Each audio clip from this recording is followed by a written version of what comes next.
स्वामींनीच मला याचा मार्ग दाखवला. अच्छा. आणि आम्ही श्रीप्रभा नक्षत्रवनाची स्थापना केली. निघालो होतो आणि अचानक आम्हाला अक्कलकोट 20 किलोमीटर असं दिसलं.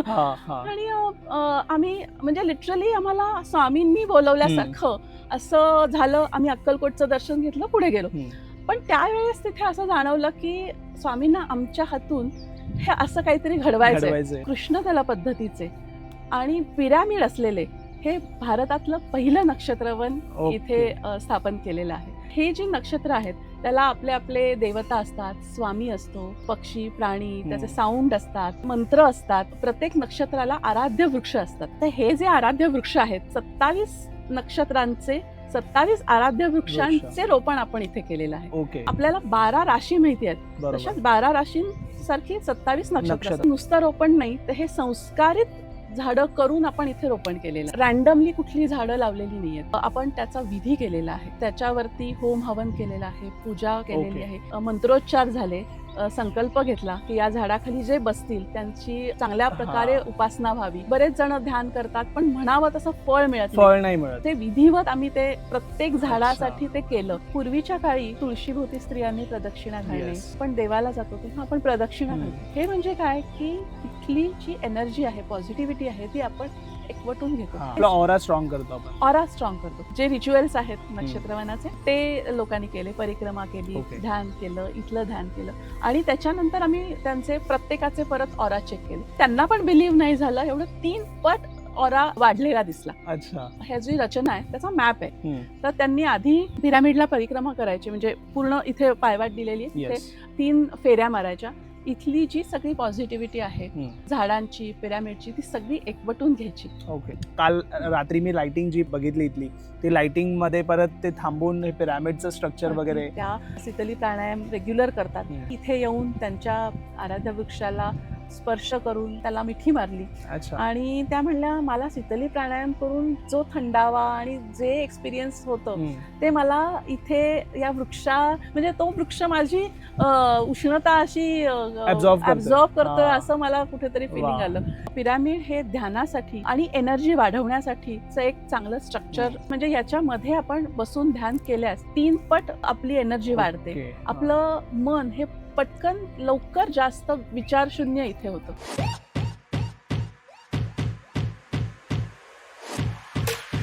नमस्कार मित्रांनो, स्वागत आहे तुमचं अजून एका नवीन पॉडकास्टमध्ये. आजचा पॉडकास्ट खूप स्पेशल पॉडकास्ट आहे. प्रत्येक आध्यात्मिक लोक जे आहेत त्यांच्यासाठी. पुण्यामध्ये म्हणजे पुण्याहून 40-45 मिनिटावरती अशी जागा आहे ना जिथे जी लोक ध्यानामध्ये इंटरेस्टेड असतात, जे लोक मेडिटेशनमध्ये एक्सपर्ट, ज्यांना मेडिटेशनमधून बऱ्याच गोष्टी प्राप्त करायच्या असतात, त्यासाठी हे खूप इम्पॉर्टंट स्थान आहे. आणि त्याबद्दल म्हणजे हे का इतकं इम्पॉर्टंट आहे त्याबद्दल आजच्या पॉडकास्टमध्ये तुम्हाला समजेल. आणि मेन म्हणजे सुरुवात पाहून तुम्हाला समजलं असेल की काहीतरी वेगळा विषय आहे आजचा. आणि बरेच लोकांनी अशी संकल्पना पाहिली नाही आहे, ऐकली पण नाही आहे. पण आपल्या पुण्यामध्येच जे एक मॅम राहतात त्यांनी जी स्थापना केली आहे त्याबद्दल आजच्या पॉडकास्टमध्ये आपण डिस्कस करणार आहोत. पॉडकास्ट एंडपर्यंत पहा. आणि तुम्हाला इथे जर व्हिजिट करायचं असेल तर नंबर जो आहे तो डिस्क्रिप्शनमध्ये मेन्शन केला आहे. तुम्ही तिथे त्यांना कॉन्टॅक्ट करून ह्या जागेला व्हिजिट देऊ शकता. नमस्ते मॅम. नमस्ते. स्वागत आहे तुमचं आपल्या पॉडकास्टमध्ये. धन्यवाद. मी खूप एक्सायटेड आहे. सर्वात पहिले तर माझ्यासाठी ही जागा मी पहिल्यांदा अशी बघतोय. ह्याआधी असं काही सुचू शकतं हे पण मला म्हणजे तीच खूप मोठी गोष्ट आहे. आता सर्वात आधी ना मी एंटर केल्या मला इथला जो ऑरा नाही तर इथली जी एनर्जी आहे ना ती जरा वेगळीच फील झाली. ते आपण डिस्कस करू. पण पॉडकास्ट सुरू होण्याआधी तुम्ही एक तुमचं शॉर्ट इंट्रोडक्शन आपल्या ऑडियन्सला करून द्या. नक्कीच. नमस्कार, मी कलाश्री भालेराव. बाय प्रोफेशन मी सॉफ्टवेअर इंजिनिअरिंग 25 वर्षपेक्षा जास्त IT क्षेत्रात काम करते आहे. पण मला लहानपणापासूनच ध्यान आणि योगासनं याची खूप आवड होती. म्हणजे त्याचे बाळकडू आणि प्राथमिक संस्कार हे माझ्या आजोबांकडनं मला मिळाले. ते वयाच्या जवळजवळ 92 वर्षापर्यंत नियमित योगाभ्यास करत होते. नंतर IT क्षेत्रात तुम्हाला माहितीच आहे किती tensions, Yes. Timelines, stress, anxiety हे सगळं हँडल करताना असतंच. हां. मला या योगाभ्यास आणि ध्यानाचा खूप फायदा झाला. पण वेळेअभावी तेवढा वेळ मी देऊ शकत नव्हते, याची एक खंत होती. पण 2024 पासून स्वामींनीच मला याचा मार्ग दाखवला अच्छा. आणि आम्ही श्रीप्रभा नक्षत्रवनाची ओके. स्थापना स्थापना केली. केली. त्याच्यानंतर मी आता त्याची ॲज अ को फाउंडर ओके. धुरा सांभाळते. स्वामींनी संकल्पना स्वामींच्या इथनं आली म्हणजे हे नेमकं कसं? हो, नक्कीच. मला ते पूर्ण Yes. सांगायला आवडेलच. Yes. म्हणजे ह्याची नक्षत्रवनाची संकल्पना कशी आली आणि स्वामींनी कसा मार्ग दाखवला हे Yes, मला yes. नक्कीच सांगायला आवडेल. थोडंसं मागे जाते. माझे सासरे प्रभाकर भालेराव यांनी ही जागा 2007 साली घेतली. ओके. पूर्ण मुरमाड, अतिशय म्हणजे काहीच तिथे नव्हतं बरोबर. अशी ती जागा होती. त्यांना शेतीचं एकूण झाडाची अशी खूप आवड होती. तर त्यांनी मग इथे बरीच मशागत करून डेव्हलपमेंट चालू केली. फार्म हाऊस आम्ही Yes. इथे बांधलं. आमचं मग आमच्या फॅमिली गेट टुगेदर्स असं येणं जाणं खूप इथे होतं, चालू होतं. नंतर मग 2024 मध्ये जेव्हा ते गेले तेव्हा आम्हाला असं वाटलं की त्यांच्या स्मृतिप्रित्यर्थ इथेच काहीतरी करावं, या जागेतच काहीतरी करावं. म्हणून मग आम्ही आमचे विचार चालू झाले की काय करू शकतो. मग त्यांच्या झाडांची आवड बघता असं डोक्यात आलं होतं की 90 वर्ष त्यांना झाली होती, तर एक 90 दुर्मिळ एकदम जातीची झाडं लावावीत. त्यांना ते असं सगळं व्यवस्थित त्याचं नाव, त्याचे यूज असं सगळ्याची आवड होती. सो तसं करावं म्हणून हे डोक्यात होतं. आणि असं झालं की आम्ही हे जे फार्म हाऊस आहे आमचं ते पुण्यापासून सोलापूर रोडवरती आहे, 50 किलोमीटरवरती. आणि आम्ही आमचे फॅमिली फ्रेंड आणि वास्तुतज्ञ विवेक पत्की म्हणून आहेत, तर त्यांच्याबरोबर इथून आम्ही हैदराबादला चाललो होतो. ओके. तर ऑन द वे आम्ही हे इथं बघितलं, असं काहीतरी करायचं आहे असं डोक्यात होतं. आणि त्यांनी आम्हाला नक्षत्रवन आपण नक्षत्रवन डेव्हलप करू शकतो. तोपर्यंत आम्हाला नक्षत्रवन म्हणजे काय, तोपर्यंत तुमचं 90 झाडं लावायची वगैरे ह्या विचार असे होते. मग त्यांनी नक्षत्रवन अशी कॉन्सेप्ट आम्हाला सांगितली आणि आम्ही असंच चालत म्हणजे इथून पुढे हैदराबादला चाललो होतो. आणि माहिती नाही पण एक डायव्हर्जन आलं आणि आम्ही थोडासा रस्ता चुकल्यासारखं झालं खरं तर. आणि निघालो होतो आणि अचानक आम्हाला अक्कलकोट 20 किलोमीटर असं दिसलं. आणि आम्ही म्हणजे लिटरली आम्हाला स्वामींनी बोलवल्यासारखं असं झालं. आम्ही अक्कलकोटचं दर्शन घेतलं, पुढे गेलो. पण त्यावेळेस तिथे असं जाणवलं की स्वामींना आमच्या हातून हे असं काहीतरी घडवायचंय आणि अक्षरशः असं कोणाला तरी घडवायचंय आणि घडत गेलं, हातून घडत गेलं. काही ध्यानीमानी नसताना, म्हणजे ह्याची आम्हाला काही माहिती पण नसताना हे सगळं होत गेलं. अगदी म्हणजे घडवत गेलं. त्याच्यानंतर स्वामी भक्त परमपूज्य दीपक जोशी काका यांची श्रीवर्धनला ओम स्वामी समर्थ असं संस्था आहे, त्याचे ते संस्थापक आहेत. तर त्यांचं आम्हाला खूप मार्गदर्शन लाभलं या ह्याच्यामध्ये.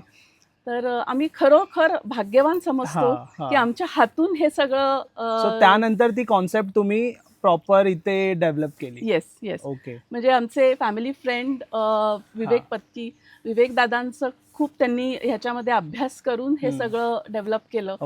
त्यांचं मार्गदर्शन, जोशी काकांचं मार्गदर्शन खूपच छान लाभलं आणि हे सगळं घडत गेलं. आणि मी पाहतोय म्हणजे प्रॉपर तुम्ही ज्या झाडांची रचना केली आहे ती पण म्हणजे त्याचं गाईडलाईन्स तसे तुम्ही लिहिलेत बाहेर.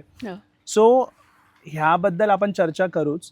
पण मला ना सर्वात आधी माझ्यासाठी नक्षत्रवन ही कॉन्सेप्ट नवीन आहे. बरोबर. तर हे नक्षत्रवन काय आहे हे जरा आपल्या ऑडियन्सला सांगा. नक्की हे गरजच आहे सांगायची अगदी.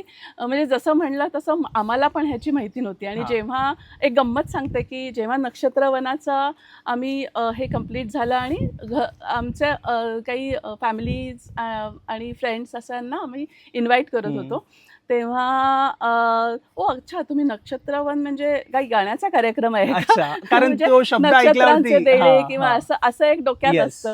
मग तुम्ही प्लॉट्स पाडले आहेत का, असं अशा हा. गोष्टी आम्हाला ऐकायला ऐकायला मिळाल्या. आल्या. हा. त्यामुळे नक्कीच म्हणजे नक्षत्रवन म्हणजे काय हे मला एक्सप्लेन करायचंच आहे. हम्म. तशी नक्षत्रवन ही कॉन्सेप्ट जी आहे, संकल्पना आहे, ती नवीन नाही आहे. आपल्या संस्कृतीत, आपल्या आयुर्वेदामध्ये किंवा आपल्या वेदांमध्ये ऋषीमुनींनी हजारो वर्षांपासून नक्षत्र आणि वृक्ष याचं खूप एक अतूट नातं सांगितलेलं आहे. अच्छा. भारतामध्ये काही ठिकाणी नक्षत्रवन किंवा नक्षत्र उद्यान विकसित आहेत, पण इथे आपण कृष्णतल पद्धतीचे आणि पिरॅमिड असलेले हे भारतातलं पहिलं नक्षत्रवन इथे स्थापन केलेलं आहे. हे सांगायला मला खूप आनंद होतो. बरोबर. आता आपण बेसिकली नक्षत्रवन म्हणजे काय हे समजावून घेऊया. आपल्याला माहिती आहे की आकाशातल्या काही तारकांचा समूह असतो, त्याला नक्षत्र म्हणतात. नक्षत्र हे स्थिर असतात आणि अशी 27 नक्षत्र असतात. 27 नक्षत्र म्हणजे आता आपण आपल्याला 12 राशी माहिती आहेत, तशाच 12 राशींसारखी 27 नक्षत्र असतात. खरं तर जन्माच्या वेळेस जन्म हा नक्षत्रावरती होतो. म्हणजे चंद्र ज्या नक्षत्रात असतो तुमच्या जन्मवेळी, ते तुमचं जन्म नक्षत्र असतं. म्हणजे नक्षत्र आधी ठरतं आणि त्याच्यावरनं रास येते. तर हे जे नक्षत्र आहेत त्याला आपले आपले देवता असतात, स्वामी असतो, पक्षी प्राणी त्याचे साऊंड असतात, त्याचे मंत्र असतात. तसेच प्रत्येक नक्षत्राला आराध्य वृक्ष असतात. तर हे जे आराध्य वृक्ष आहेत ते 27 नक्षत्रांचे 27 आराध्य वृक्षांचे रोपण आपण इथे केलेलं आहे. आणि नुसतं रोपण नाही, तर हे संस्कारित झाडं करून आपण इथे रोपण केलेलं आहे. संस्कारित झाडांचं रोपण म्हणजे हे काय? हो, संस्कारित म्हणजे इथे असं आपण रॅन्डमली कुठली झाडं लावलेली नाही आहेत. म्हणजे एक आपण त्याचा विधी केलेला आहे, त्याच्यावरती होम हवन केलेलं आहे, पूजा केलेली आहे. त्याचं म्हणजे आपण डिटेलमध्ये बोलूयाच की काय एक्झॅक्टली कसं आपण केलेलं आहे. तर ते मला नक्कीच सांगायला आवडेल की हे पूर्ण करून इथे आपण हे संस्कारित झाड म्हणजे त्याला जेव्हा तुम्ही झाड लावलं तेव्हा ऑलरेडी त्यांची स्थापना पण तशीच तुम्ही होम हवन वगैरे करून प्रत्येक झाडांची. म्हणजे आता मी पहिल्यापासून सांगते, ते थोडंसं डिटेलमध्ये सांगते की विधी काय केले आम्ही. सो त्या दिवशी जेव्हा आम्ही ठरवलं की ह्याचं रोपण करायचं, त्या दिवशी एक चांगला मुहूर्त बघितला आणि सगळी 27 झाडं ही या इथे शेजारी जो गझिबो आहे तिथे एकत्र केली. आपण जसे नवीन लोकांना आपण एकत्र करतो, त्यांची ओळख करून देतो, तसे आम्हाला जसं मी म्हणलं की जोशी काकांचं खूप मार्गदर्शन लाभलं. तर त्यांनी नुसतं नाही सांगितलं आम्हाला की हे करा ते करा, नक्षत्र म्हणजे काय, त्याचे संस्कार म्हणजे काय, हे त्यांनी आम्हाला एक्सप्लेन केले आणि हे करताना ते स्वतः इथे उपस्थित होते. तर त्यांनी आम्हाला सांगितलं की ही 27 झाडं आपण एकत्र ठेवूया, त्यांची हजेरी घेऊया.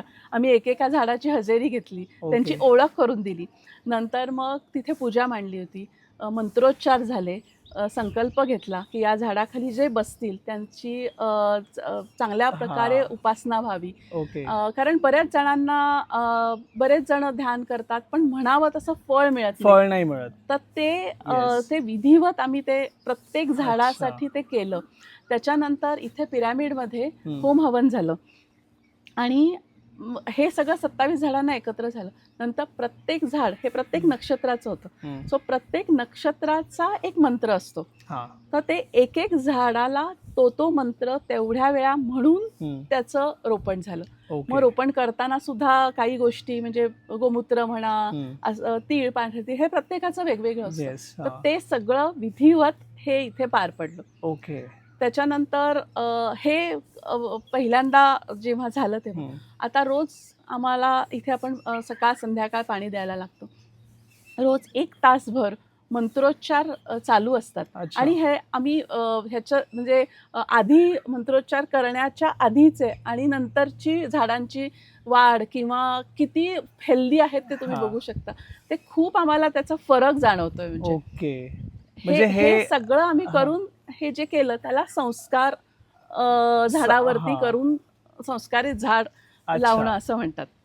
सो मॅम, म्हणजे इथे जेव्हा कोण येतं, हं. आता ऑब्व्हियसली लोकांना स्ट्रेस, एन्झायटी, डिप्रेशन अगदी ह्यामध्ये पण लोक असतात. जर ते आले इथे तरी त्यांना फरक होऊ शकतो त्यांच्या लाईफमध्ये? 100%. म्हणजे इथे आल्यावरती आम्ही एक नक्षत्रवनाचे रिच्युअल्स असं म्हणतो. म्हणजे इथे आल्यानंतर लोकांनी तिथे चप्पल काढून तिथे एक मॅप ठेवलेला आहे. येस. सर्वात पहिल्यांदा त्यांना त्यांचं नक्षत्र माहिती पाहिजे. आणि जरी माहिती नसेल तरी आम्ही वेबसाईट एक आहे ओके. ज्याच्यावरती ते त्यांचं डेट जन्म, ऑफ बर्थ, हां, date of birth, birth place, स्थळ आणि वेळ येस, हे सगळं टाकलं की तुम्हाला तुमचं नक्षत्र नक्षत्र माहिती पडतं. नक्षत्र मिळतं. तर 27 नक्षत्रांचे लिस्टिंग तिथे आहे हा, आणि त्याची झाडं आहेत, त्याचे नंबर्स आहेत बरोबर. आणि ह्या जी रचना आहे त्याचा मॅप आहे. हम्म. तर त्यांनी आधी परिक्रमा करणं, पिरामिडला. हां, पिरामिडला परिक्रमा करायची. म्हणजे पूर्ण इथे पायवाट दिलेली आहे, तिथे येस. 3 फेऱ्या मारायच्या. इथली जी सगळी पॉझिटिव्हिटी आहे झाडांची, पिरामिडची, ती सगळी एकवटून घ्यायची. ओके. आणि नंतर आपल्या झाडापाशी जाऊन तिथे आम्ही बसायला चौथरा केलेला आहे. त्यानंतर तिथे QR कोड आहे, तो स्कॅन करून त्याच्यावरती इन्फॉर्मेशन येते. म्हणजे त्या झाडाची इन्फॉर्मेशन येते की त्या ओके. झाडाचं नाव काय आहे, तुम्हाला त्याच्यापासून काय मानसिक फळं मिळणार आहेत, आध्यात्मिक फळं काय, त्याचे पौराणिक महत्त्व काय आहे. आणि महत्त्वाचं म्हणजे तुम्ही नक्षत्रवनात आल्यानंतर इथे काय विधी करायला, विधी म्हणण्यापेक्षा काय मंत्र म्हणायला पाहिजे, कसं ध्यान लावायला पाहिजे, हे सगळं त्याच्यावरती आम्ही दिलेलं आहे QR कोडवरती. आणि इथे पाणी भरून झारी ठेवलेली आहे, त्या झारीने पाणी घालायचं, देऊ शकता, तिथे बसून ध्यान करायचं. तसंच पिरामिडमध्ये ध्यानाची व्यवस्था आहे. पिरामिडबद्दल आपण डिटेलमध्ये बोलूयात. पण पिरामिडमध्ये ध्यान, तिथे समजा स्वतःचं काही असेल ध्यान करू शकता. आम्ही इथे गायडेड मेडिटेशन ठेवलेलं आहे. गायडेडमध्ये पूर्णपणे म्हणजे तुम्ही पिरामिडमध्ये बसलेला आहात, निसर्गामध्ये आहात, तुमच्या नक्षत्राच्या झाडाचा तुम्हाला कसा फायदा होतो हे सगळं ते कस्टमाइज करून आम्ही गायडेड मेडिटेशन केलेलं आहे. सो हे फक्त पिरामिड मधलं गायडेड मेडिटेशन. म्हणजे हे नॉर्मल आपल्याला युट्यूबवर वगैरे तसं नाही, हे कस्टमाइज केलेलं आहे, कस्टमाइज केलेलं आहे पूर्णपणे. तर त्याचा पण अनुभव लोकांनी सांगितला, तो इतका सुंदर अनुभव होता त्याचा पण. सो हे सगळं करून तुम्ही एक नक्षत्रवनाचे विधी करून तुम्हीच बघू शकता की काय तुम्हाला फरक वाटतोय. म्हणजे इथे आल्यानंतर मला असं वाटतं की एका व्यक्तीचा ऑरा चेंज होऊ शकतो. अगदी. ऑरा म्हणजे काय की शरीराभोवती असलेलं इलेक्ट्रोमॅग्नेटिक फील्ड, हे म्हणजे तुमची इम्युनिटी आहे. पूर्वीच्या काळी आपल्याला शास्त्रीय पद्धतीने नाही सांगितलं जायचं, पण तुळशीभोवती स्त्रियांनी प्रदक्षिणा घालणे किंवा आपण देवाला जातो तेव्हा आपण प्रदक्षिणा घालतो. हे म्हणजे काय की तिथली जी एनर्जी आहे, पॉझिटिव्हिटी आहे, ती आपण एकवटून घेतो आणि नॅचरल पद्धतीनं आपण आपली इम्युनिटी वाढवत असतो. बरोबर. हे म्हणजे आपला ऑरा स्ट्रॉंग करतो. आता हे आपल्याकडे स्कॅनर आले आणि ते स्कॅनरमधनं आपण जेव्हा बघतो तेव्हा आपल्याला कळतं, ओ आपण हे केल्यामुळे हे असं होतं. पण हे पूर्वीच्या काळापासून सांगत आलेले आहेत. बरोबर. आता नक्षत्राचं सुद्धा असंच आहे की हा शब्द आपण वापरायचो की मुलगी नक्षत्रासारखी आहे, सुंदर मुलगी आहे, पण अशी नक्षत्रासारखी आहे असं म्हणतो.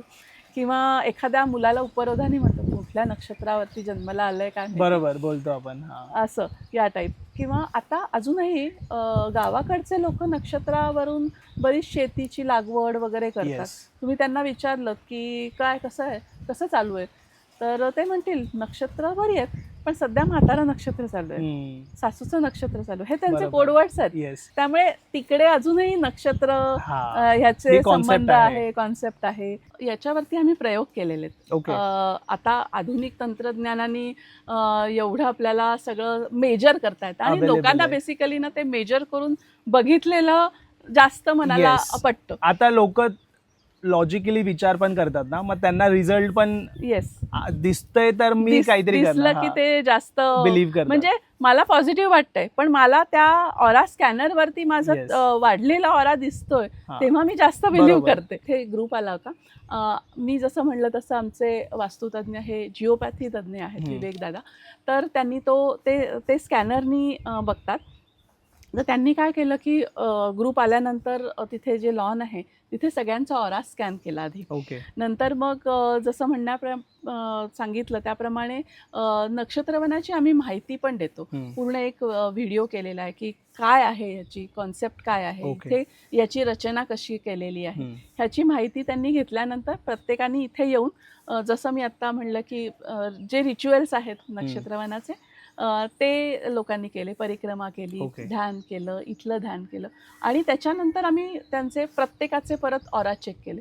तर म्हणजे त्यांना पण बिलीव्ह नाही झालं, एवढं 3 पट ऑरा वाढलेला दिसला. अच्छा, म्हणजे रिझल्ट वरतीच ते आलं. अगदी अगदी. काही जणांना उष्णतेचा त्रास असतो, ऍसिडिटी असते, त्यांना वायुतत्वाप्रमाणे काही त्रास होत असतात, त्या नक्षत्राचे गुणधर्म त्यांना लागलेले असतात.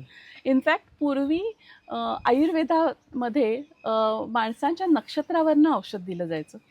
म्हणजे हा कफ प्रकृतीचा आहे का ह्याच्याप्रमाणे ते औषध दिलं जायचं. तर ती सगळी नक्षत्राची माहिती तुम्हाला तिथे मिळेल. मी एक महाभारतातलं एक्झाम्पल देते, म्हणजे जास्त कळेल की कसा आपण नक्षत्राचा वापर करू शकतो. कृष्णाचा जन्म हा रोहिणी नक्षत्रावरती झाला आणि कृष्णाने त्याचा वापर कसा करून घेतला तर रोहिणी नक्षत्राचं जे अतिमित्र नक्षत्र आहे त्याचा प्राणी हा मोर आहे. अच्छा. त्यांनी मोराचं पीस कायम बरोबर ठेवलं. त्याच्यानंतर त्याचं जे क्षेम नक्षत्र आहे तर त्याचा जो आराध्य वृक्ष आहे तो कळक म्हणजे बांबूचा एक प्रकार आहे. तर त्यांनी बासरी कायम त्याच्याबरोबर असायची. सो हे अशी आयुध चिन्ह अशी आपल्याला बरोबर ठेवून त्याचा आपल्याला फायदा होतो.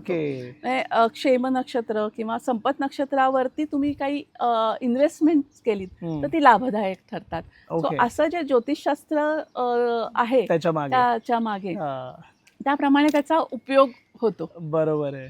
एक मुंबईहून ग्रुप आला होता. 3 मुलींनी आईचा 75वा वाढदिवस इथे सेलिब्रेट करायचं ठरवलं होतं. आजी खूप धार्मिक होत्या.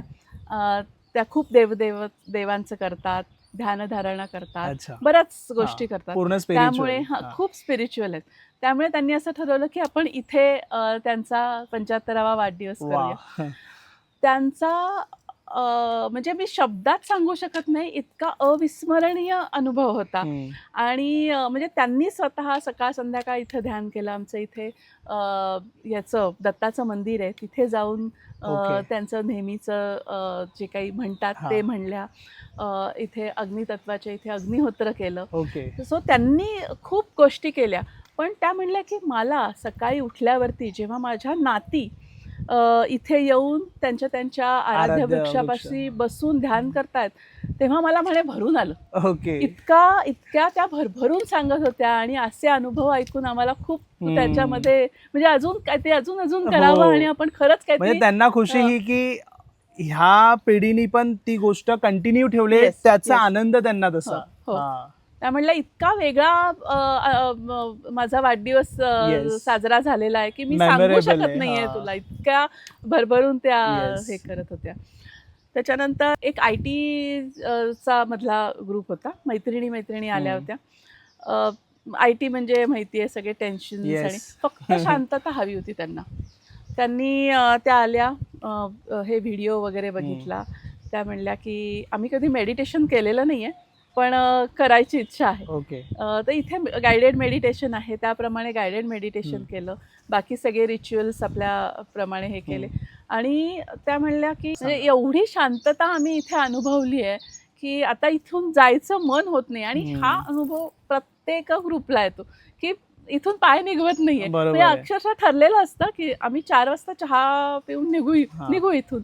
पण मला ते माहिती असतं की 4 वाजता हे नक्की निघत नाहीये. म्हणजे इथून खरंच पाय निघत नाही. मेन म्हणजे मी पण काल आलोय आणि मला असं वाटतं की ह्या पॉझिटिव्हिटीमध्ये सारखं राहावं. आजचा पॉडकास्ट झाल्यावरती माझं असं आहे की थोडं इथे थांबावं. इथली एनर्जी आज संध्याकाळी पण काल रात्री मी लाइटिंग जी बघितली इथली, ती लाइटिंगमध्ये परत ते थांबून हे पिरॅमिडचं स्ट्रक्चर वगैरे परत एकदा बघायचं माझं म्हणजे इच्छा आहे माझी स्वतःची. अगदी बरोबर, अगदी बरोबर. अजून एक मजेदार अनुभव सांगते. हां. एक लहान मुलांचा ग्रुप आला होता. गाण्याच्या क्लासचा तो ग्रुप होता आणि त्या ताईंना एक कल्पना सुचली की आपण नवीन गाणं चालू करायच्या आधी मुलांना ध्यानाचा एक एक्सपिरियन्स देऊया. बरोबर. म्हणून तो ग्रुप आला. मुलं असल्यामुळे तो म्हणजे नक्षत्रवनाचा व्हिडिओ वगैरे आम्ही त्यांना दाखवला नाही, कारण बरोबर. तेवढी त्यांची बसून ऐकण्याची हे नसते. हां. ते आले इथे. जसे बागेत फिरतात तसे मस्त दंगामस्ती चालू होती त्यांची. आले, मग त्यांना सांगितलं की इथे आपण पिरॅमिडमध्ये ध्यान करूया. बसले. त्याच्यानंतर गायडेड मेडिटेशन चालू केलं आणि गंमत म्हणजे सुरुवातीला आपण पिरॅमिडचं एक पिरॅमिड आणि ध्यानाची एक शॉर्ट हे देतो, इन्फॉर्मेशन देतो आणि नंतर गुरु ब्रह्मापासून चालू होतं. गुरुर ब्रह्मा चालू झालं आणि बटन दाबल्यासारखी मुलांची शांतता झाली आणि इतकं सुंदर मेडिटेशन त्यांनी केलं.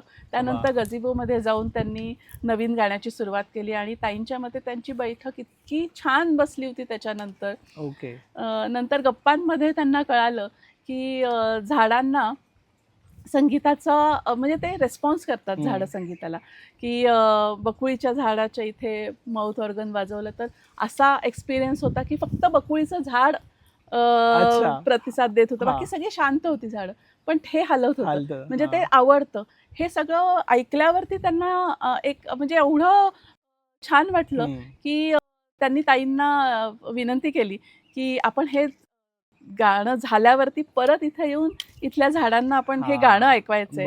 आणि मला एक जण म्हणला की मला ना इथे फ्लूट वाजवायची आहे, मला तबला वाजवायचा आहे. हे सगळं बघून ना म्हणजे सगळ्यांचाच आमचा एक्सपिरियन्स असा होता की मुलं या निसर्गाशी एकरूप झाली होती. काही काळासाठी का होईना त्यांचा तो स्क्रीन टाईम आणि मोबाईल आणि ह्याच्यापासून ती लांब आउटर वर्ल्ड पासून डिस्कनेक्ट झाली. अगदी बरोबर. त्यामुळे एक वेगळा आनंद आम्हाला पालकांना आणि आम्हाला हा त्या ह्याच्यात देता आला तुम्हाला. मॅम, मला विचारायचंय आता, तुम्ही जसं म्हणालात की हा पिरॅमिड आहे आणि ह्याची रचना जी आहे ती एक वेगळ्याच पद्धतीने तुम्ही केली आहे. मेटलचा वापर नाही झाला इथे. बरोबर. तर हे जरा काय आहे आणि पिरॅमिड का तुम्ही बांधलं हे पण जरा सांगा. नक्कीच. पिरॅमिड ही रचना आहे, याच्यावरती खूप प्रयोग झालेले आहेत आणि पिरॅमिड हे ध्यानासाठी आणि एनर्जी वाढवण्यासाठीचं एक चांगलं स्ट्रक्चर म्हणून प्रयोग करून सिद्ध झालेला आहे. त्यामुळे पिरॅमिड आकाराची इथे हे केली. त्याच्यानंतर म्हणजे याच्यामध्ये आपण बसून ध्यान केल्यास 3 पट आपली एनर्जी वाढते. आपलं मन हे पटकन लवकर जास्त विचारशून्य इथे होतं. त्यामुळे पिरॅमिड रचना असे बरेच पिरॅमिड्स आहेत. बँगलोरमध्ये काही 150 फूट वगैरे उंचीचे त्यांनी पिरॅमिड केलेले आहेत, जिथे कॅन्सर पेशंट्स वगैरे ट्रीट करतात किंवा म्हणजे असे काही मेडिकल प्रॉब्लेम्स मध्ये जे आहेत ते ट्रीटमेंट होते. पण ते सगळे RCCचे आहेत. विवेकदादांनी जे स्टडी केली की त्याच्यामध्ये कुठलंही मेटल आलं की आपले इलेक्ट्रिक आणि मॅग्नेटिक फील्ड डिस्टॉर्ट होतं. त्यामुळे बराच रिसर्च करून इथे FRP मटेरियल वापरण्यात आलं, ग्लास वापरली, नॅचरल बसाल्ट स्टोन वापरला. हे सगळं मटेरियल वापरून फक्त दाराच्या बाहेर इथे मेटल आलेलं आहे. त्यामुळे आतमध्ये कुठेही मेटल नसल्यामुळे ते पण लावलंय तुम्ही, कारण ते लॉक करण्यासाठी बाहेर. राईट बाहेर लॉक करण्यासाठी वापरले. त्याच्या आतमध्ये कुठेही मेटल नाहीये. आणि हा जो पिरॅमिड आहे तो 16x16 फुटाचा, 16 या अंकाला सुद्धा एक महत्व आहे.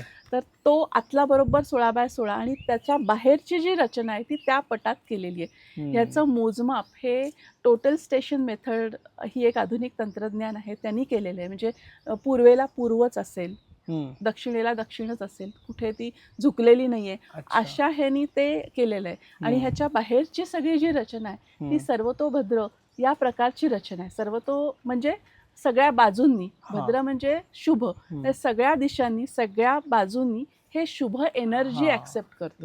त्यामुळे इथे एवढी पॉझिटिव्हिटी तयार झालेली आहे. हे झालं पिरामिड आणि ह्याची रचना. त्याच्यानंतर ही जी वृक्ष आहेत ती कॉस्मिक एनर्जी, कॉस्मिक जॉमेट्री लक्षात घेऊन त्या ॲक्सिसवरती त्याची मांडणी केलेली आहे. म्हणजे अशी रॅन्डमली कुठेही हे झाड रोपण केलेलं आहे असं नाही, त्या नक्षत्रांप्रमाणे त्या ॲक्सिसवरती ती मांडणी केलेली आहे. त्याचप्रमाणे वास्तुशास्त्राप्रमाणे वायुतत्व, पृथ्वीतत्व, अग्नितत्व आणि जलतत्व याची रचना केलेली आहे. म्हणजे तुम्ही इथून सुरुवात केल्यानंतर पहिलं वायुतत्व येतं वायव्येला, तर तिथे आम्ही फ्लॅग्स लावले, खाली त्याची वायुतत्वाप्रमाणे रचना केलेली आहे. थोडं पुढे गेल्यानंतर ईशान्येला जे वास्तुशास्त्राप्रमाणे ईशान्येला जल तत्व असायला पाहिजे, तर त्याप्रमाणे साती असरा देवीची स्थापना केलेली आहे. बरोबर, साती असरा देवीची स्थापना केलेली आहे. साती असरा देवी बेसिकली आपल्याला इथले जे भूमी आहे किंवा इथले पाण्याचे स्रोत आहेत त्याच्यासाठी आपण कृतज्ञता व्यक्त करण्यासाठी ती साती असराची स्थापना केलेली आहे. आता इथे हे जे सगळे वृक्ष आहेत ते भारतीय वृक्ष आहेत, त्याच्यावरती पक्षी येतात. अनेक प्रकारचे, ही झाडं मोठी झाडं, अनेक प्रकारचे पक्षी येणार आहेत. त्यासाठी पाण्याची सोय ही तिथे केलेली आहे. आज तुम्ही बघाल तर गुलमोहरावरती पक्षी नाही दिसत, पण आपल्या भारतीय वंशाचे झाड नाही आहे ते. तर इथे खूप पक्षी येणार आहेत, त्याची सोय आपण तिथे केलेली आहे. त्याच्यानंतर पुढे गेल्यावरती लॅब्रिंथ आहे, पाण्याचं लॅब्रिंथ आहे. लॅब्रिंथ ही एक ध्यानात्मक चालण्याची एक प्राचीन साधना आहे. ही सरळ दिसणारी वाट ही मनाला केंद्राकडे जाऊन येते. हा प्रवास बाहेरून आत आणि आतून स्थिरतेकडे नेतो. त्यानंतर पुढे गेल्यावरती आग्नेयाला अग्नितत्व आहे. तिथे आपण, अग्नी म्हणजे शुद्धतेचं प्रतीक, आणि शुद्धता म्हणून पांढऱ्या रंगाच्या शुक्राच्या चांदण्याचं स्थापना केलेली आहे. तिथे अग्नी प्रज्वलित करू शकतो. एक मला हे आठवलं त्याच्यावरनं, एक ग्रुप आला होता, तर त्यांना अग्निहोत्र करण्याची रोज सकाळ आणि संध्याकाळ त्यांच्याकडे प्रथा आहे की अग्निहोत्र करायचं. इथे आले होते आणि त्यांनी ते बघितलं. ते म्हणाले आम्ही इथे अग्निहोत्र करू शकतो. म्हटलं हो जरूर. आणि मग आम्ही गोवऱ्या, त्याला लागणारं तूप, तांदूळ, जे काय साहित्य होतं ते लगेच त्यांना दिलं आणि त्यांनी संध्याकाळी अग्निहोत्र केलं. आणि योगायोगाने तो दिवस रथसप्तमीचा होता. त्यांना सुद्धा ते रथसप्तमीच्या दिवशी आपण बाहेर जाऊन नाही अग्निहोत्र आपल्या हातून झालं, अशा ठिकाणी अग्निहोत्र झालं, याचं खूप छान वाटलं. आम्हाला पण रथसप्तमीच्या मुहूर्तावरती कोणीतरी अशा इथे येऊन अग्निहोत्र केलं, त्याचं छान वाटलं. आणि ते म्हणाले की त्याच्यानंतर मी जेव्हा पिरॅमिडमध्ये ध्यान केलं ते खूप सुंदर माझं ध्यान झालं. तर तो खूप सुंदर एक्सपिरियन्स होता माझा. अच्छा. नंतर पुढे आल्यावरती आपला इथे पृथ्वी तत्व आहे. पृथ्वी तत्व म्हणजे जडत्व, स्थैर्य असलेली दिशा आहे. तर इथे आमच्या पूर्वीच्या काळी इथे चुन्याची घाणी होती, तर त्या चुन्याच्या घाणीचा एक मोठा जड दगड होता, तो आम्ही तिथे ठेवलेला आहे. त्याचा येलो ऑकर स्टोन जो तिथे याच्याप्रमाणे वास्तूप्रमाणे असतो तो तिथे केलेला आहे. असं याच्याप्रमाणे वास्तूप्रमाणे वायुतत्व, जलतत्व, अग्नितत्व आणि पृथ्वीतत्व हे सगळं इथे तुम्हाला बघायला मिळेल. जेव्हा आपण परिक्रमा करतो तेव्हा याचा सगळ्याचा अनुभव घेत हळूहळू आपण त्याचा नक्षत्रांची पॉझिटिव्हिटी, पिरॅमिडची पॉझिटिव्हिटी, हे सगळं जे तत्वाचे जे जे गोष्टी केलेल्या आहेत त्याची पॉझिटिव्हिटी, हे सगळं आपण अनुभव घेतो. हे अनुभव घेण्याचीच गरज आहे. बरोबर बरोबर. कारण ह्या जागेबद्दल जितकं आपण सांगू ना तितकं कमी आहे.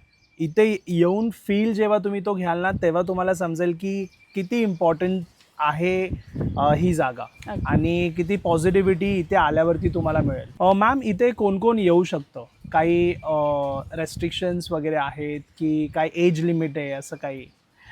मी म्हणेन नक्षत्रवन हे पर्यटन स्थळ नसून हे अनुभव स्थळ आहे. ज्यांना कुणाला नक्षत्र, ध्यानधारणा, निसर्ग याचा संगम अनुभवायचा आहे त्या सगळ्यांनी इथे या ओके. आणि इथला अनुभव घ्यावा. म्हणजे मी सांगून हे करण्यापेक्षा तुम्ही तो अनुभव घेणं हे ते महत्त्वाचं आहे. महत्वाचं आहे. खूप असे वेगवेगळे ग्रुप्स येतात, त्यांचे वेगवेगळे अनुभव असतात. प्रत्येकाचे एखादा ग्रुप आला त्याच्यातले पण वेगवेगळे अनुभव असतात. करेक्ट. त्यामुळे इथे येऊन अनुभव घ्या. एक योगा ग्रुप आला होता आणि ते या सीझनमध्ये शीतली प्राणायाम करतात. बरोबर. उष्णता. म्हणजे त्या एका बाईंनी एक्सपिरियन्स सांगितला की त्या शीतली प्राणायाम रेग्युलर करतात. तर त्यांनी इथे येऊन त्यांच्या आराध्य वृक्षाला स्पर्श करून त्याला मिठी मारली. अच्छा. आणि त्या म्हणल्या मला शीतली प्राणायाम करून जो थंडावा आणि जे एक्सपिरियन्स होतं ते मला इथे या म्हणजे तो वृक्ष माझी उष्णता अशी ॲब्झॉर्ब करतोय असं मला कुठेतरी फिलिंग आलं. सो असे पण काही काही एक्सपिरियन्सेस लोकांना येत असतात. काही मेडिटेशनचे ग्रुप्स आले होते, त्यांनी त्यांचं मेडिटेशन केलं. पण ते एरवी जे मेडिटेशन करतात आणि इथे येऊन जे मेडिटेशन ह्याच्यात त्यांना खूप फरक जाणवला. झाडाच्या खाली आपल्या आराध्य वृक्षाच्या झाडाखाली मेडिटेशन करणं, इथे या पण सगळ्यामध्ये खूप फरक जाणवला. खूप पॉझिटिव्हिटी जाणवली. ज्यांना कुणाला निसर्गात शांतता पाहिजे त्यांनी इथे येऊन जरूर अनुभव घ्यावा. पण खरंच मॅम इथे ना खूप पॉझिटिव्हिटी आहे. मी आल्यापासून एक्सपिरियन्स करतोय. म्हणजे ही पॉझिटिव्हिटी मी मगाशी म्हणल्याप्रमाणे स्कॅनरवरती तर आम्ही बघितलीच, 3 पट वाढली आहे आणि हे. पण त्या व्यतिरिक्त आम्हाला शेतीमध्ये वगैरे पण खूप चांगला अनुभव आला. म्हणजे कसं? इथे या भागामध्ये आम्ही गहू काढतो. ओके. हे नक्षत्रवन झालं त्याच्या आधी या जागेत पण पूर्ण गहू निघायचा. तर साधारण त्याच्या म्हणजे नक्षत्रवन व्हायच्या आधीपर्यंत इथे 12 पोती साधारण गहू यायचा. ओके. हे नक्षत्रवन झालं, साधारण 1 एकरामध्ये हे नक्षत्रवन आहे. ते झाल्यानंतर गव्हाचा एरिया तसं म्हणलं तर कमी झाला.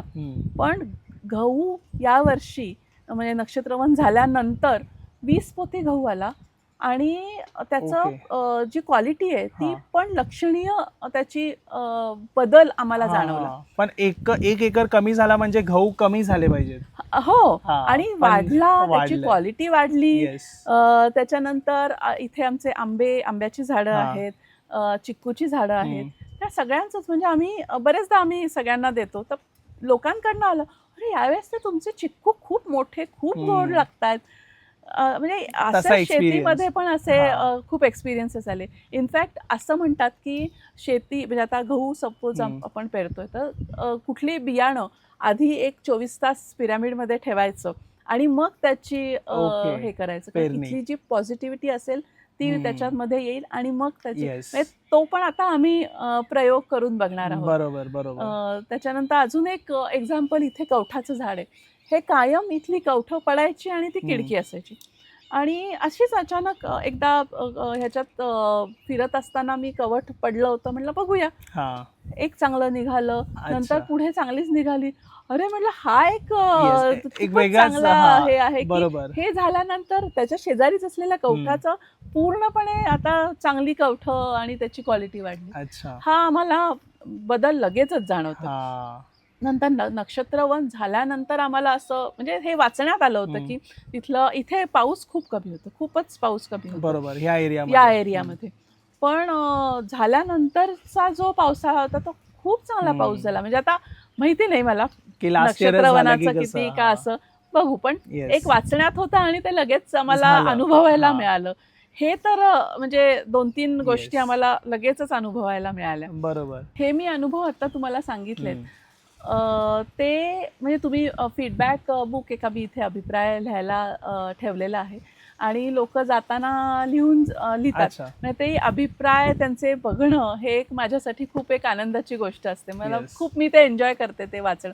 आणि नुसतं नाही तर आम्हाला पण त्याच्यातून बरंच काही शिकायला मिळतं. मला ना काही अनुभव जे लिहिलेले आहेत ते आता वाचून दाखवावेसे वाटतात.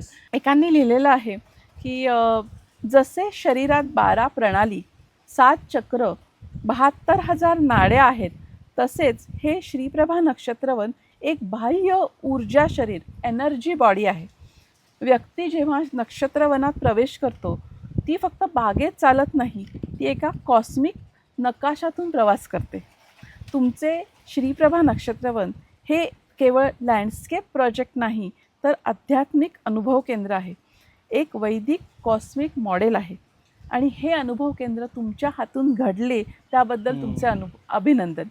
आणि खरंच हे त्यांनी बरोबर अगदी लिहिलेलं की हे आमच्या हातून घडलेलं आहे. हे असंच म्हणजे काय काय गोष्टी घडत गेल्या, लोक भेटत गेले, मार्गदर्शन मिळालं. स्वामींच्या, मी जसं म्हटलं, स्वामींच्या कृपेवरनी आम्हाला यांचं जोशी काकांचं मार्गदर्शन लाभलं. विवेक दादांनी खूप याच्यामध्ये अभ्यास करून आम्हाला इथे बऱ्याच गोष्टी इम्प्लिमेंट केल्या. एकदा एक 4 जण 2 कपल्स असे आले होते. त्यांना त्यांच्या गुरुजींनी 5 ते 6 तासाचं मेडिटेशन प्लॅन केलं होतं. सो त्यांना शुअर नव्हते ते की एवढे 5-6 तास आपण बसू शकतो. त्यांनी ठरवलं की आपण ते मेडिटेशन पिरॅमिडमधनं करू शकतो का. तर त्यांनी ते प्लॅन केलं आणि ते म्हणले की लिटरली आम्ही म्हणजे 5 ते 6 तास ते कंटिन्युअस चाललं. बायोब्रेकला सुद्धा आम्हाला उठायची गरज नाही भासली. आणि एक तो संध्याकाळ रात्रीचा जो एक्सपिरियन्स होता तो पण खूप वेगळा होता. असं त्यांनी काही फोटोज काढले आणि ते फोटो आमच्याबरोबर शेअर करून त्याला एक कॅप्शन दिलं. ते कॅप्शन खूप छान आहे, मी ते वाचून दाखवते. त्यांनी असा एक पिरॅमिडच्या वरती चंद्र, असा चंद्रकोर असा एक पिक्चर काढला आणि त्याला कॅप्शन दिलं की पिरॅमिडची शिखरावर विसवलेली चंद्रकोर जणू कैलासाची झलक, नक्षत्रवनातील महादेवांची अनुभूती. हे खूप सुंदर आम्हाला वाटलं. ते हे असेच फोटोज काढून सुद्धा लोकांनी आमच्याबरोबर बरेच शेअर केलेले. खूप सुंदर फोटोज इथे येतात. रात्रीचे एक वेगळाच अनुभव असतो. रात्रीचे फोटोज वेगळे असतात, दिवसाचे फोटोज वेगळे असतात. पिरॅमिडचा जो फोटोज असे येतात ते खूप खूप सुंदर येतात. मी काल एक्सपिरियन्स घेतलाय तो. स्ट्रेस, एन्झायटी, डिप्रेशन हे तर लोकांना आहेतच. सो मला असं वाटते की ही जी गोष्ट म्हणजे रचना तुम्ही केली आहे नक्षत्रवनाची, ही ॲज अ थेरपी पण त्यांच्यासाठी काम करू शकेल. अगदी बरोबर. आज माणूस टेक्नॉलॉजीने जोडला गेलाय आणि त्याचबरोबर त्याला anxiety, stress issues, mental issues हे सगळे त्याबरोबर आलेले आहेत. आणि आता परत त्यावरती निसर्ग हाच एक त्याची एक थेरपी म्हणून काम करायला लागलेला आहे. आजकाल तुम्ही forest therapy, bio energy, sound healing हे थेरपी हे ऐकतो. हा निसर्ग चेच हे सगळे थेरपीचे भाग आहेत.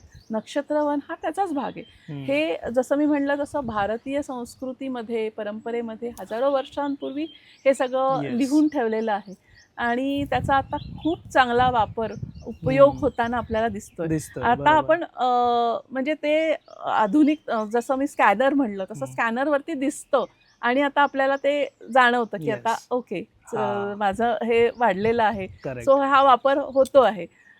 आणि त्यामुळे ही छान कॉन्सेप्ट आहे मेन म्हणजे. सो मला असं वाटतं की ज्यांना पण स्ट्रेस, एन्झायटी, डिप्रेशन आहे, ॲटलिस्ट जे लोक स्पिरिच्युअल नाही फक्त पण अशा प्रॉब्लेममध्ये पण असतील, त्यांनी इथे येऊन मेडिटेशन करून तो एक्सपिरियन्स घ्यावा आणि त्यानंतर त्यांची लाईफ. अच्छा, आता इथे आल्यावरती मॅम ऑरा त्यांचा स्ट्रॉंग आहे, पॉझिटिव्ह आहे आणि वाढला देखील आहे. ज्यावेळी ते व्यक्ती इथून जातात तेव्हा तो ऑरा कंटिन्यू किंवा तसाच ठेवणं पॉसिबल नाही आहे. अगदी बरोबर.